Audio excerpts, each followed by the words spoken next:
What's up? I'm Tyler Tuschinski. Welcome to Tyler Tuschinski's show. It is 9:09 p.m. on November 13th, 2024.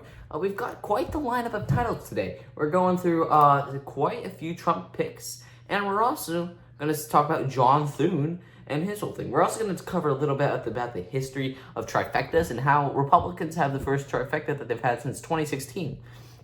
So overall, this is pretty good. We know that the Democrats had a trifecta in 2020. So here we go. When you watch this video, keep in mind, if you like the video, hit the like button. You know, if you want to see more videos, I'd encourage you to subscribe. Be part of the first 100 subscribers that I have. You know, that would be great. Great honor, you could say. Save that on your resume. Nah, I'm kidding. All right, watch the show. Stick through the intro.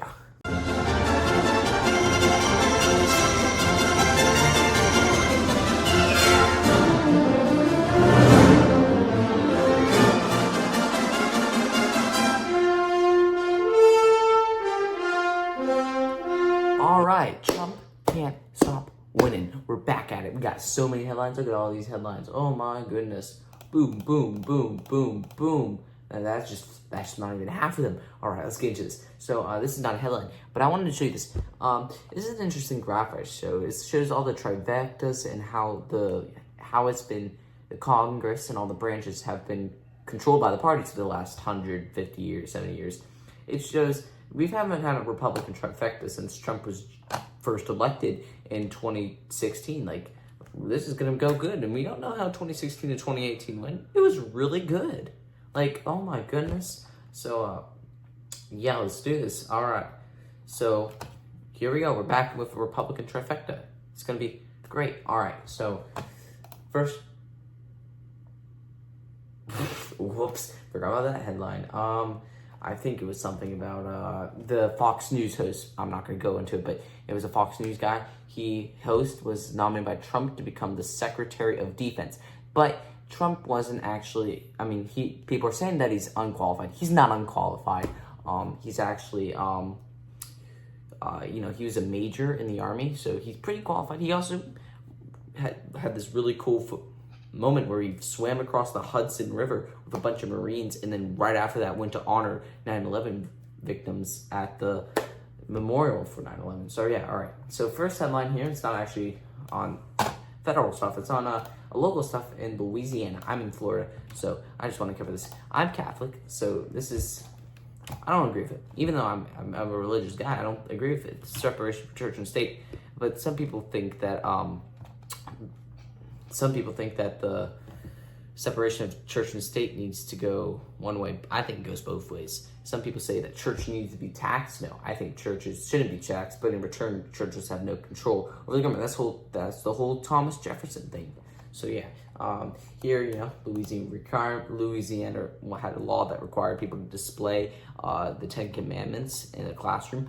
I think that's kind of not the greatest unless you're going to a private school. I feel like that's the only place you should see it, not at a public school where it's government run. Because what about the Muslim kids? What about the Jewish kids? What about all the people? Well, the Jewish kids follow the Ten Commandments. What about the Hindu kids? What about everybody else? What about atheists?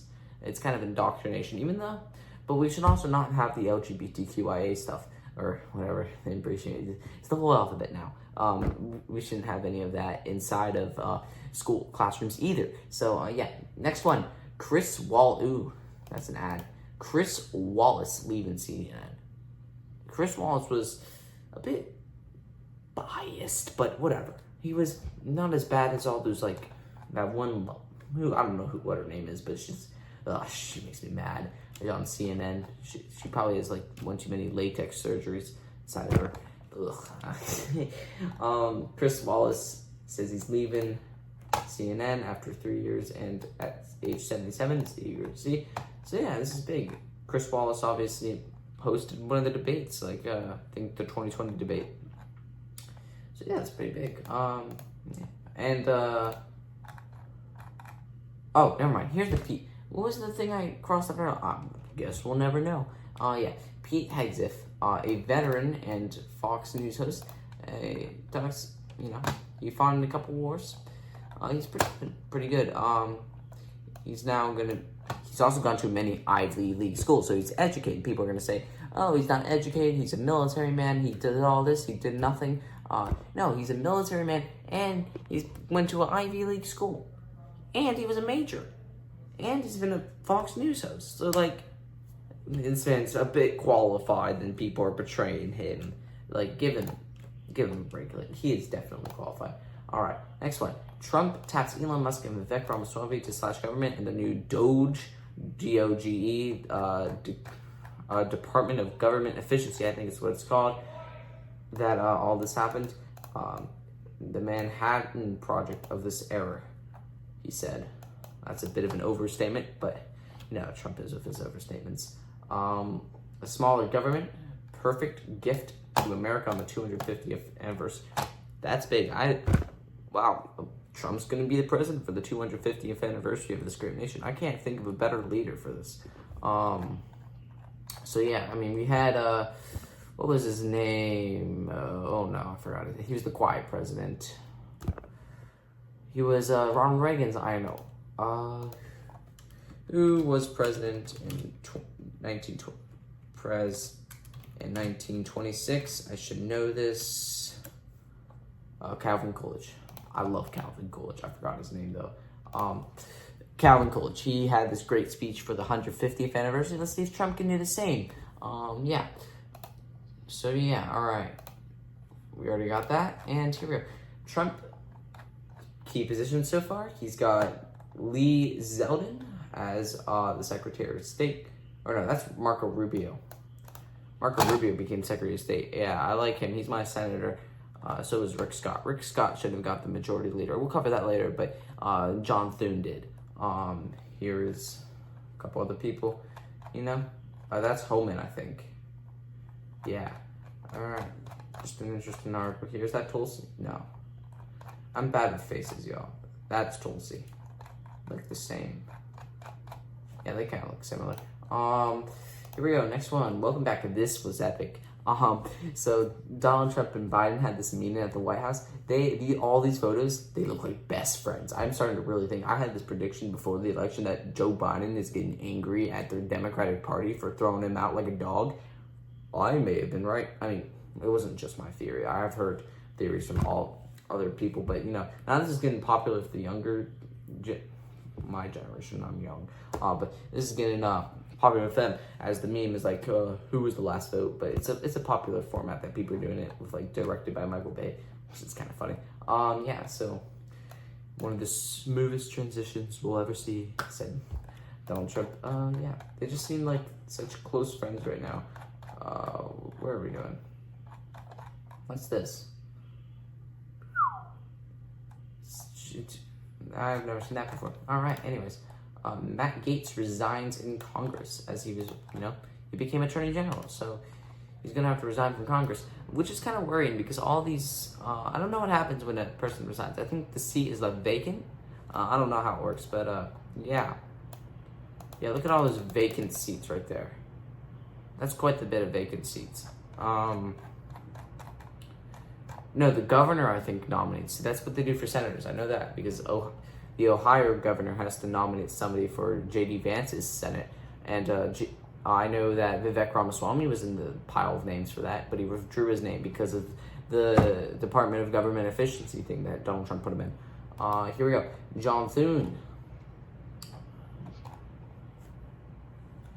I don't know how to feel about this, y'all. I liked Rick Scott. I think Rick Scott would have been better, arguably. But, you know, we don't have any control over who becomes the Senate Majority Leader. John Thune becomes us. He's from South Dakota. Why is South Dakota being so important? I don't like... It's such a small state. I feel like we should have Rick Scott, who's from such a bigger state. But now we got John Thune, of all people. I don't know who John Thune is. I might like him. I might not like him. I don't know who he is. I need to do more research into him. But I know that Rick Scott would have been better. Matt Gaetz returning. Marco Rubio. Yeah, we already covered this. Marco Rubio becoming the attorney, the Secretary of State, and Matt Gaetz becoming the Attorney General. Matt Gaetz, I feel like, I don't know. Matt Gaetz kind of betrayed the Republican Party when he put, when he ousted Kevin McCarthy like last year. So that was big. So So when he ousted Kevin McCarthy, it felt kind of like a rhino. Kevin McCarthy did, and when he gave all that money to Ukraine, but you know, you can't really. Trump appoints Tulsi Gabbard, I think is how you say her name. Yeah, she was a Democrat for the longest time. Like, she ran against Kamala Harris in the 2020 race, and Joe Biden, but she didn't really get that far. So did Kamala Harris, who only got like 400 votes. Tulsi Gabbard famously had this really good clip where she just exposed Kamala Harris in front of everybody. Tulsi just became a Republican at that one rally that Trump held like 2 weeks ago. I think it was at the Madison Square Garden rally, was it? No, I don't know what rally it was, but it was big. So now she's becoming the Director of National Intelligence. Yeah, so that's big. She served in Iraq. Yeah, she is a badass. Excuse my language, but she is quite the unfeminine person. Not in a bad way, but you know. Anyways, this is our last headline for the day. Republicans pick their leaders. Yeah, John Thune. This is, you know, John Thune becoming the senator majority. I don't know how to feel about that. Yeah. Let's see here. So, yeah, we got all this stuff. Donald Trump can't stop winning. With all these nominations that he's putting in his cabinet, it's like great. It's like the Avengers coming all together to assemble. They're just assembling. Vivek Ramaswamy, Marco Rubio, Matt Gaetz over here, Tulsi Gabbard over here. I think RFK is going to come in at some point. Elon Musk as well. Everybody's coming together in this great, great cabinet. Compared to Joe Biden's current cabinet, this is one of the best we've ever seen. I don't know about other cabinets. I mean, George Washington's was pretty good with all the founding fathers. But this one is great. All right. So, yeah, this is a really interesting graph. I'm going to look at more graphs like this. See ya. All right.